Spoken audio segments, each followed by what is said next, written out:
you've all had a great time here in Boston. I love coming back to a town so rich with so much history, like the story of the dedicated patriots who banded together in hopes of freeing their country from an overreaching ruler who taxed and controlled them against their will. But enough about our past campaign against Barack Obama. Seriously, if you haven't before, you should explore the Freedom Trail, the Old North Church, Bunker Hill, landmarks on the journey to America's freedom. And if you're really nice, Ron Kaufman will even show you where he voted to ratify the Constitution. Ron, let's do that for us right now. Anyway, I want to thank everyone for being here, and I want to applaud the amazing work of our team in Washington, D.C., and out in the field across the country. I'm grateful for the continued support of our co-chair, Sharon Day, my chief of staff, Mike Shields, our entire team. And I know that we're all wowed by our new chief technology officer, the first ever, Andy Barkat, and his new colleague, chief data digital officer, Chuck DeFeo. Not that we should get too confident, though. The Democrats also have a new social media expert on their side, too. And his name's Anthony Weiner. Now, we've come a long way. We've come a long way since we gathered in Charlotte and vowed to renew our party, to grow and to win. And you've seen these last few days. We're making great progress. We're meeting our goals. We're making it happen. Instead of constructing an operation and then breaking it down like the RNCs have always done, we're laying the foundation on which we'll never stop building. With Chuck and Andy on board, we'll build a tech team that fosters innovation and the work ethic of Silicon Valley. Andy likes to say we should think of our new data operation as a startup. And the good news, investors are eager to support it. We are beating the DNC on money in the door every single month by millions every single month. Our investors are coming back to the RNC. And I'm confident that we can leapfrog the Democrats' capabilities because our data operation won't be built around a single candidate. It will be built by and for the entire Republican Party. And we announced yesterday that the Republican National Committee, for the first time ever, is opening an office in the Silicon Valley that will be full of software engineers led by Andy and Chuck. It's a new day in our party. And I just want to underscore the big picture. We're doing this together. And we're doing something that's unprecedented for the RNC and for any party committee. We already have more people in the field today than we have at our headquarters in Washington, D.C. It's unheard of. And we're accomplishing these things because we're united. There are forces out there that want to divide our party. We're not going to let that happen and let that get in the way of our mission, whether they're the naysayers or the newsmakers.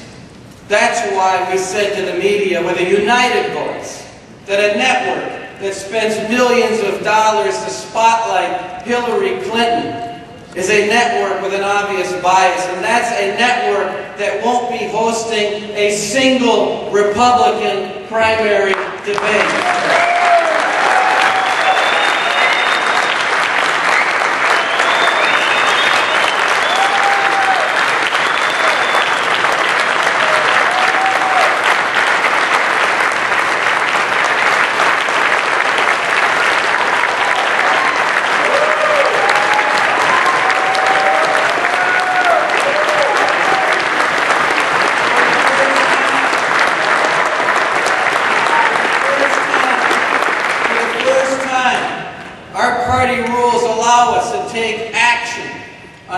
Debates. So it's time that we do what's right for our party and our candidates. And by the way, it's the right thing to do for our voters.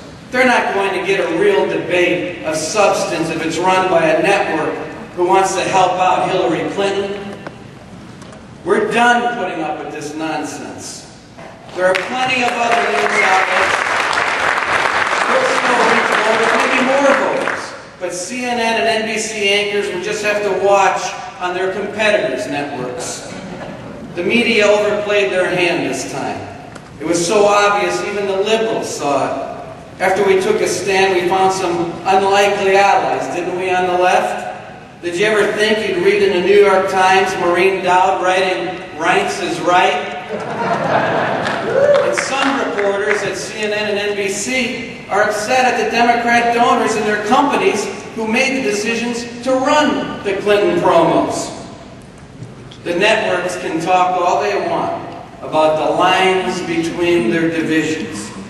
But the same week that people at NBC promised that NBC News was different than NBC Entertainment are separate, that very same week that they made that argument, they announced that they're giving a primetime MSNBC slot to Alec Baldwin.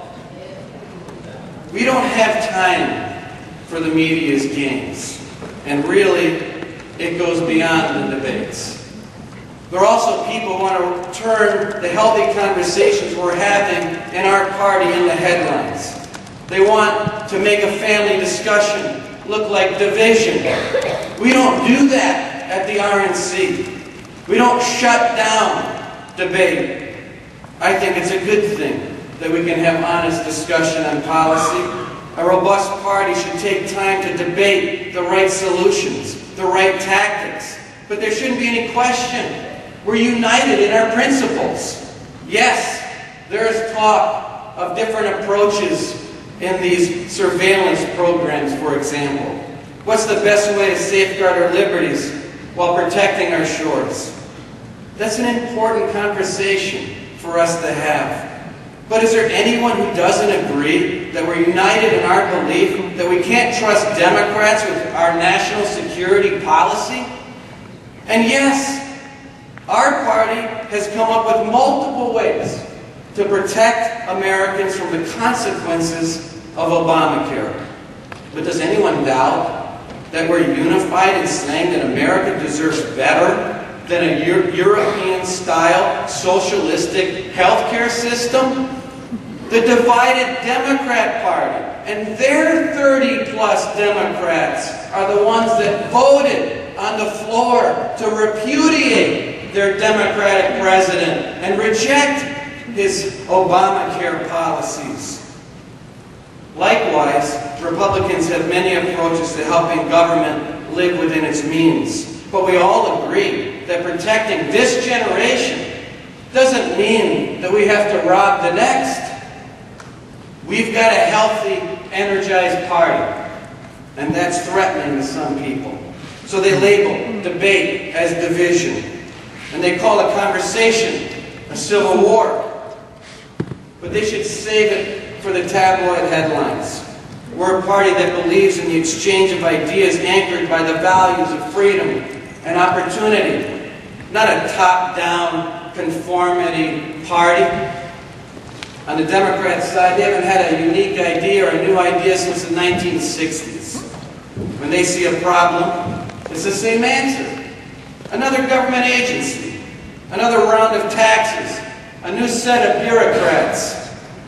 But our leaders, especially our governors, are coming up with unique solutions, new solutions to the problems that Americans face each and every day. I can't think of anything more depressing than if our party was, at this very moment in history, quiet and dull. We should be roiling with new ideas, new leaders, and yes, some internal debates. Thank goodness we are. And I say bring on the conversations, because they're a sign that this Republican Party is preparing itself to lead this country. Are you with me?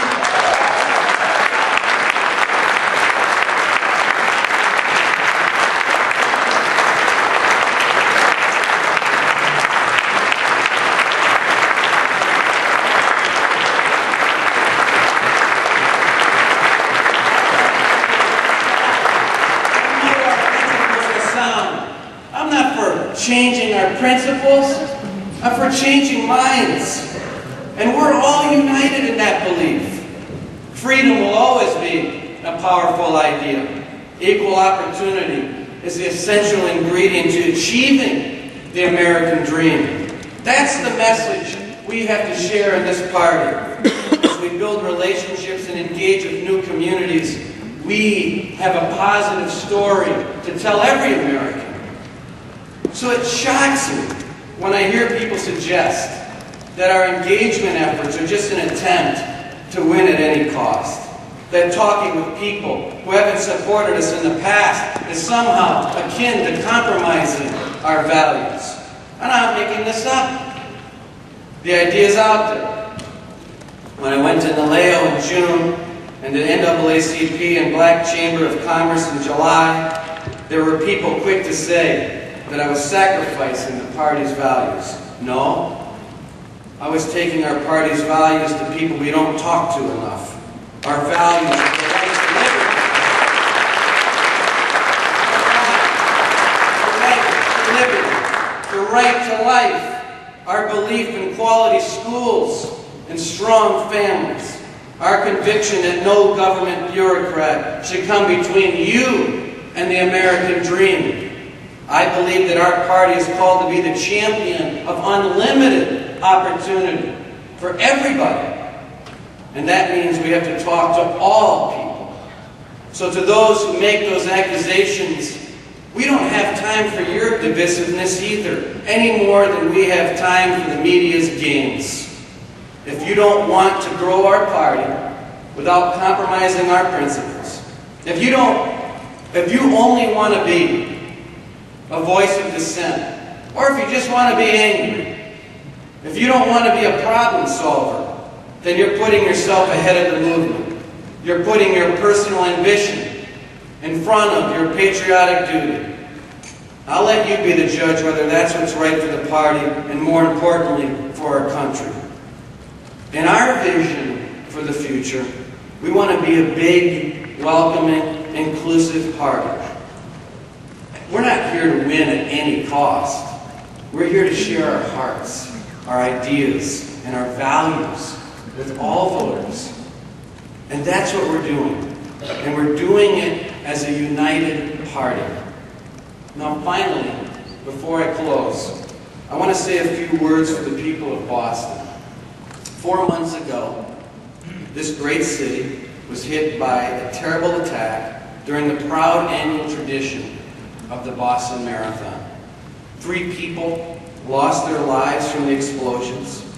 1 police officer later lost his life in the line of duty, and all of their families lost precious loved ones. Over 260 people were injured. Time has healed some of the physical wounds, but many are still recovering, some learning to walk again, work again. Spalding Rehab, they were here the other day at one of our receptions, right along the Boston Harbor, was a rehab center for the bombing victims. And I'm pleased to say that the RNC will be a sponsor for their annual set sail benefit next month, which directly benefits the hospital.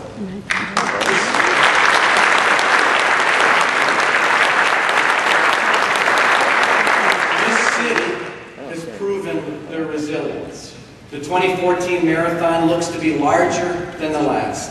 And next year's runners will be greeted along the route by yellow daffodils that will be planted as a sign of hope.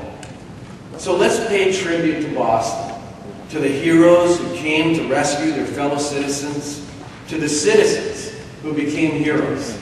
This is a city of patriots. And we want to say to all of those that are still recovering, we're standing with you, Boston Strong.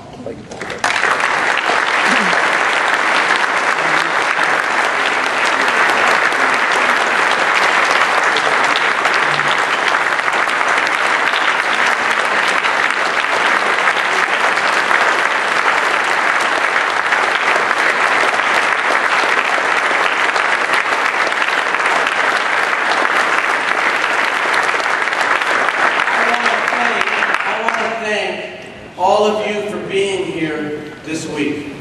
We've accomplished a lot, and we've got a ways to go. But we're not just building an operation for the next election. We're building a legacy for the next generation. Oh, sorry. Okay. We want them to look back and say, this was when the RNC got it right. This was when the much admired Republican permanent campaign was born. We want to be the party that takes no voter for granted and that fights to earn every voter's trust. And I want 2013 to be the year people say it all began. So thank you very much, and God bless you.